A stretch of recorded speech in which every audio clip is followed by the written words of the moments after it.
Por que o senhor é dicotomista? Bom, em primeiro lugar, eu vejo que, na minha perspectiva, é que a ênfase bíblica é na unidade. O homem foi feito para a vida, ele é composto, é verdade, de partes, estas partes foram criadas originalmente para não se separarem, e é por isso que, com a segunda vinda de Cristo, há a ressurreição. O homem não é completo, com uma das suas partes apenas, e mesmo quando a Bíblia cita partes, o meu entendimento é que normalmente o contexto demonstra que o objetivo é enfatizar o todo, a unidade do homem. Agora, como eu também vejo que, de modo claro na Escritura, o homem, apesar da ênfase na unidade, ele é visto como composto, né? Deus é um ser simples, ele não tem partes, mas o homem é um ser composto. Assim, eu entendo que se encaixa melhor, né, diferente do irmão, eu entendo que a dicotomia se encaixa um pouco melhor no ensino geral das Escrituras, apesar de eu admitir que o assunto de fato não é claro, já que se ele fosse absolutamente claro, a gente não estaria discutindo o assunto aqui. Boa. A serenidade do senhor é algo que eu invejo. O homem, ele é descrito como tendo sido criado à imagem e semelhança de Deus, e aqui nós temos Deus dizendo como é que criou esse ser que foi formado à sua imagem e semelhança, lhe dando uma parte material e uma parte não material, que juntas vão formar esta unidade da qual falei no início, uma unidade que originalmente deveria ser inseparável, né? Deus, por que nós nunca nos acostumamos com a morte, né? O ser humano acostuma com diversas coisas novas, recentes, que acabam surgindo, o ser humano se adapta. No entanto, a morte, que nós praticamente nascemos convivendo com ela, e as gerações anteriores idem, e nós sabemos que as futuras também será assim, nós nunca a encaramos com absoluta naturalidade, apesar de chamarmos a morte natural. E por quê? Porque nós não fomos criados para a morte. Nós fomos criados para a vida. Essas partes que nós temos aqui descritas como sendo a parte material, o corpo, e a parte não material, esse fôlego de vida que fez do homem alma vivente, ambos são dados por Deus. Você não tem uma matéria má e um espírito bom. Deus formou a ambos e se relaciona com ambos e prometeu restaurar a ambos, porque é isso que compõe o homem, e então relacionar-se com ele eternamente nessa condição. Então a nossa visão é de que aqui nós temos as duas partes, a material e a não material, como tendo origem divina. Muito obrigado, reverendo. Bom falar com o professor, né? O professor tem um poder de ciência. Agora o outro professor, o que fez a pergunta, vai comentar a resposta. Em dizer que uma parte do homem sofreu algo. Como eu disse, a minha ideia é de que a ênfase é sempre do todo. Quando diz que a alma morre, é o homem que morre. Quer dizer, quando diz a alma que pecar, essa morrerá, a alma não morre sozinha, é o homem quem morre. Eu entendo assim também. Mas eu tenho alguma dificuldade de entender por que o autor, mesmo estando preocupado com uma ênfase, use termos que ele sabe que significam coisas distintas para se referir à mesma coisa. Quer dizer, por que dizer que o espírito está junto a Deus e dizer em outro lugar que a alma está junto a Deus? Ou por que Jesus diria que a sua alma está angustiada e um capítulo depois, em uma circunstância outra, é verdade, mas ele usa o mesmo sentimento, ele diz que é o seu espírito que está angustiado. Então eu tenho mais facilidade de entender que o que nós temos aí é um uso intercambiável de termos. Como nós temos no pensamento hebraico a ideia de paralelismo, onde sinônimos muitas vezes são usados para reforçar uma ideia, e em alguns momentos eu acredito que isso aparece, quando palavra alma e espírito aparecem no mesmo texto, eu vejo como uma ênfase e não como distinção.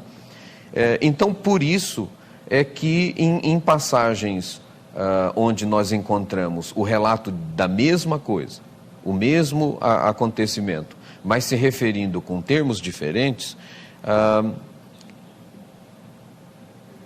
eu vejo como mais simples, até por crer. Eu creio na inspiração verbal das Escrituras. Então, do meu ponto de vista, nenhuma palavra está colocada nas Escrituras por acaso. Eu converso com os alunos, inclusive, dizendo isso. Quando a gente está tratando de um assunto e há um termo presente ali, você tem que estudar esse termo. A primeira opção é gramatical, depois você leva as outras questões todas, o contexto histórico, etc. Tudo isso tem que ser visto junto, mas se aquilo está lá, não está lá por acaso. Aquilo precisa ser considerado com cuidado, com delicadeza, porque o Espírito Santo colocou. Então, se eu vejo o Espírito Santo colocando desta forma intercambiável, isso me leva a crer que são sinônimos.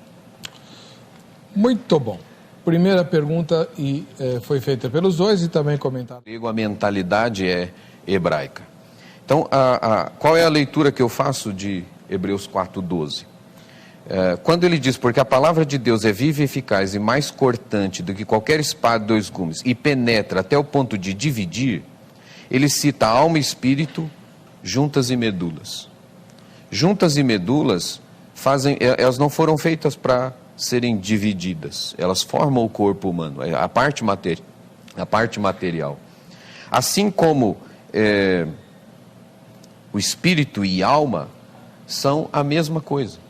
Uma visão tricotomista do texto, para mim, tira a força do argumento de que a palavra de Deus é poderosa. Por quê?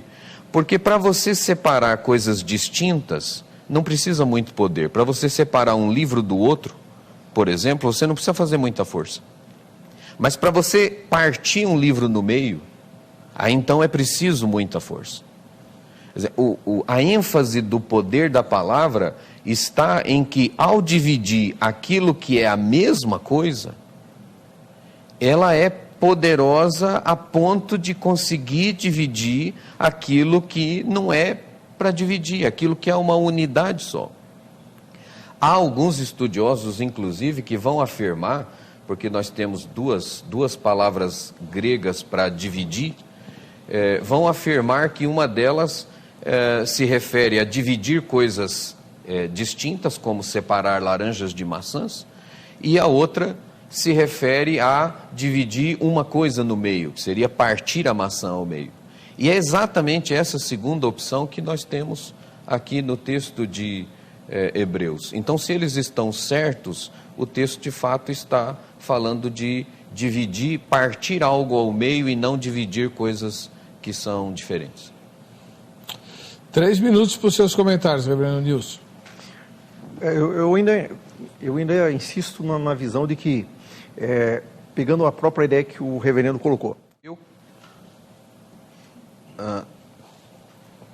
vejo o seguinte, que na verdade, a minha perspectiva é que nem Jesus e nem Paulo estão preocupados em ensinar de quantas partes o homem é composto. O assunto principal de Paulo, lá em Tessalonicenses, não é esse, ele está falando da santificação, e a sua ideia é que o homem como um todo seja santificado. Cristo também não está falando de quantas partes o homem é composto, mas está dizendo que o homem, de forma integral, deve amar a Deus. O que eles fazem, na minha perspectiva, e claro, sempre quando eu digo minha perspectiva, não fui eu que inventei, né? Eu sigo alguém, fui convencido por alguém ou por um grupo de estudiosos.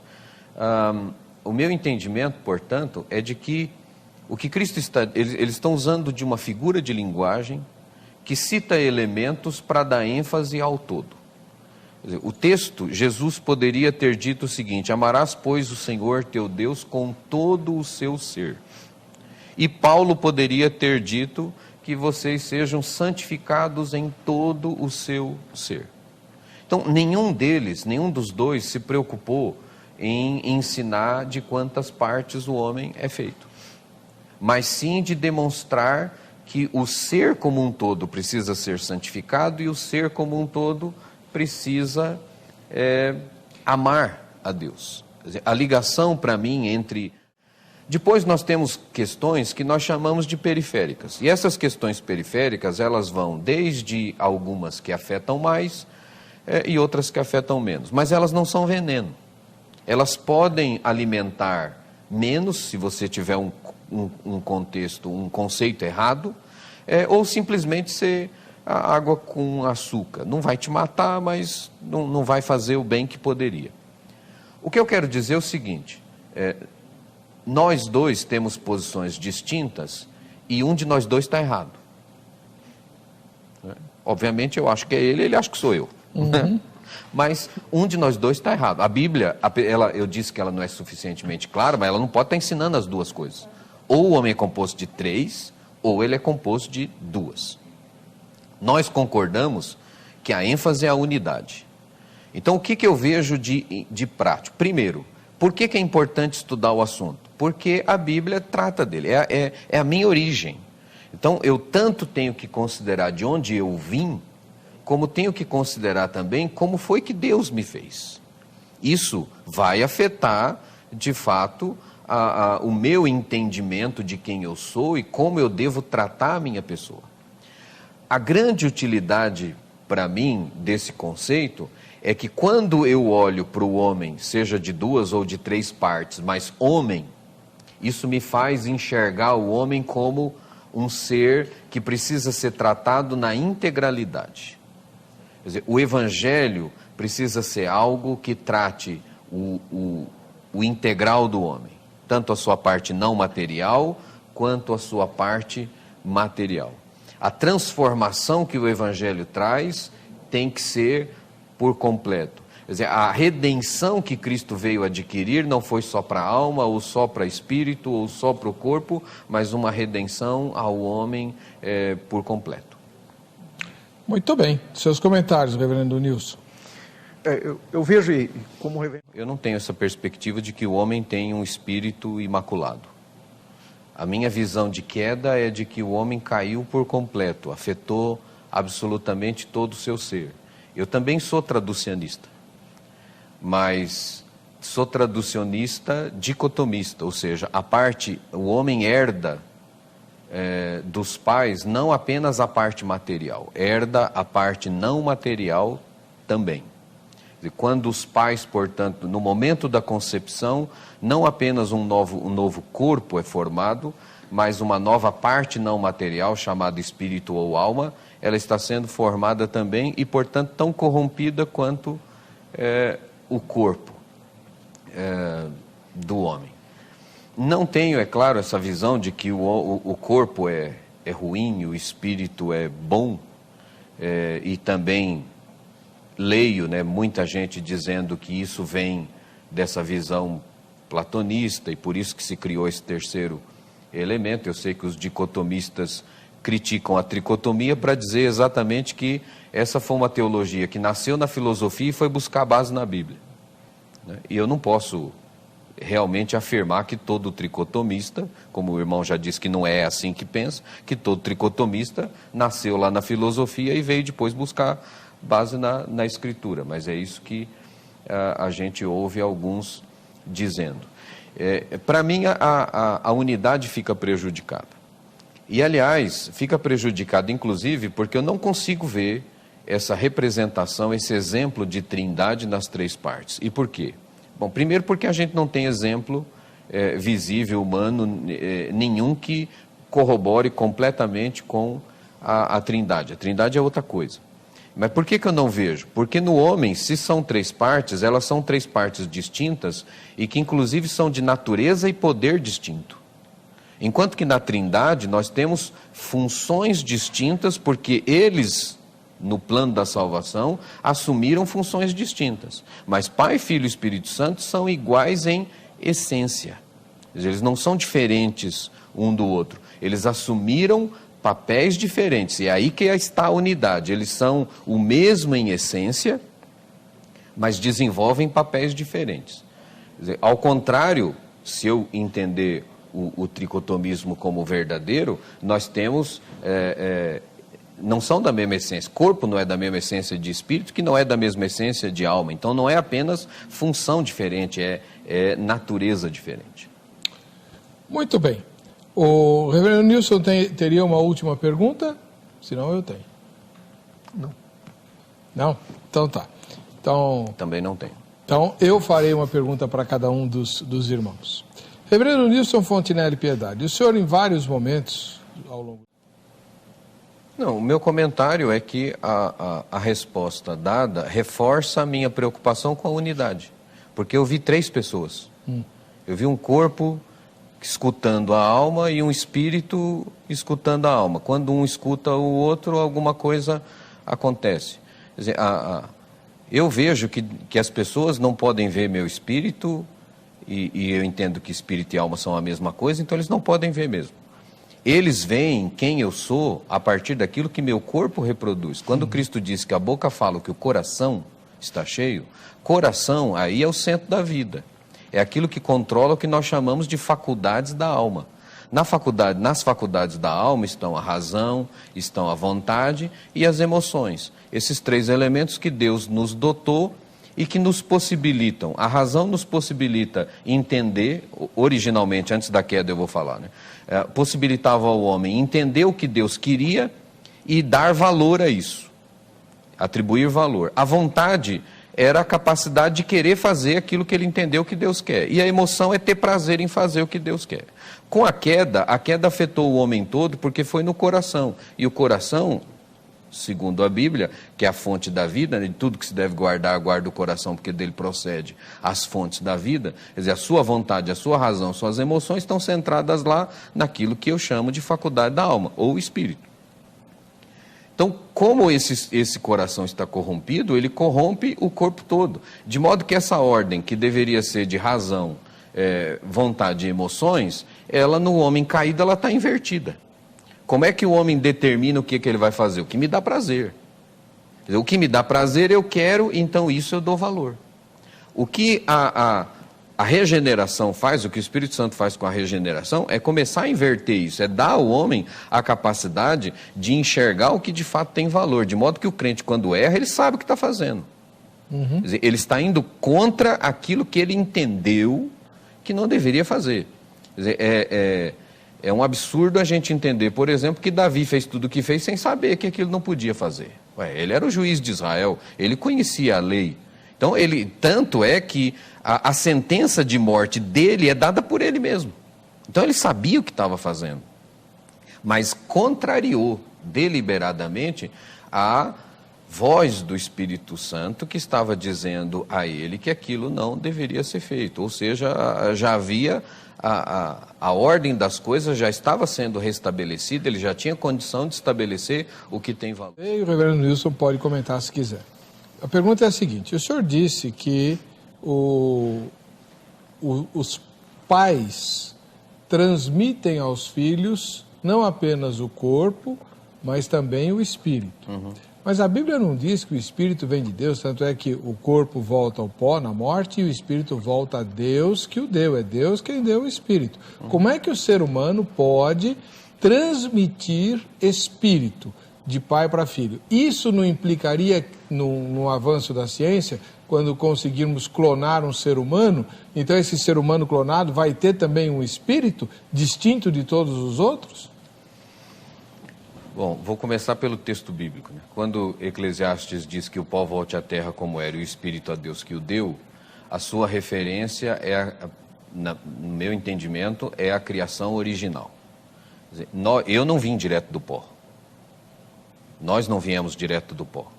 Nós fomos gerados, aquilo que nós temos aqui foi gerado por alguém e assim sucessivamente. Quem veio diretamente do pó foi Adão. Quer dizer, eu sou pó porque sou descendente dele. Mas quem veio diretamente do pó é ele. Naquele dia, Deus formou o corpo do pó e Deus deu o Espírito de forma direta.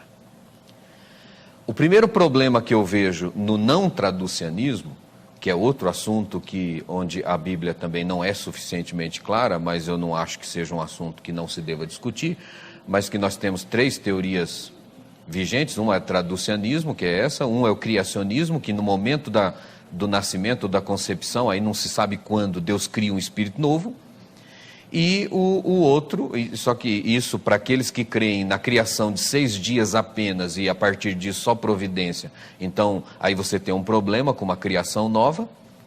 E há os outros, que é a outra teoria, que é do pré-existencialismo, que diz que Deus nos 6 dias criou todos os espíritos, armazenou tudo no céu, e aí conforme as pessoas vão sendo geradas, ele vai dando o espírito novo. A minha dificuldade primeira é com Eva. Porque Deus cria Adão do pó da terra, sopra nele fôlego de vida, lhe dá o espírito e ele é a alma vivente. Eva, ele tira a costela e ela já vira a alma vivente sem que haja o relato de Deus ter soprado nela espírito. Então, ou mulher não tem espírito, e eu não quero arrumar encrenca aqui com as mulheres. Tenho 3 em casa, minha mulher e 2 filhas, eu quero chegar em casa vivo e elas me receberem com alegria, né? Então, ou ela recebeu não só a parte material, mas recebeu também a sua parte não material do marido. Isso, para mim, explica a corrupção do gênero humano. Não foi um espírito novinho em folha, sem pecado nenhum, que foi colocado num corpo corrompido, mas um espírito que já vem contaminado pelo pecado. Que, inclusive, foi necessária. Deus faz a concepção de Jesus de forma especial, mesmo ele sendo verdadeiro homem, mas há uma atuação especial do Espírito Santo exatamente para que ele não herdasse a corrupção do pecado e a culpa do pecado como nós todos. Ele estava como homem sujeito ao pecado, mas ele não nasceu devendo o pecado original como todos nós nascemos. Muito bem. Quanto tempo eu tenho? Então, o senhor só tem 2 minutos.